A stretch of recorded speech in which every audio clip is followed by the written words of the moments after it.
how to change your HelloFresh delivery day. Hey everyone, welcome back to the channel.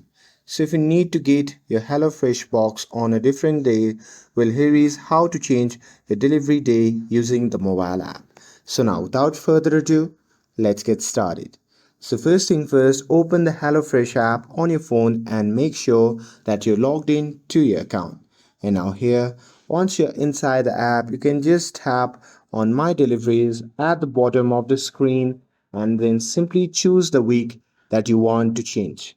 And there, you can just tap on Change Delivery Day and pick your preferred date from the option. And after that, you simply have to confirm and save your new delivery day. And that's it. That's how you can change your HelloFresh delivery day. With this, if you found this video helpful, then don't forget to like, share, and subscribe to get updated for more videos. Thanks for watching, and I'll see you in the next video.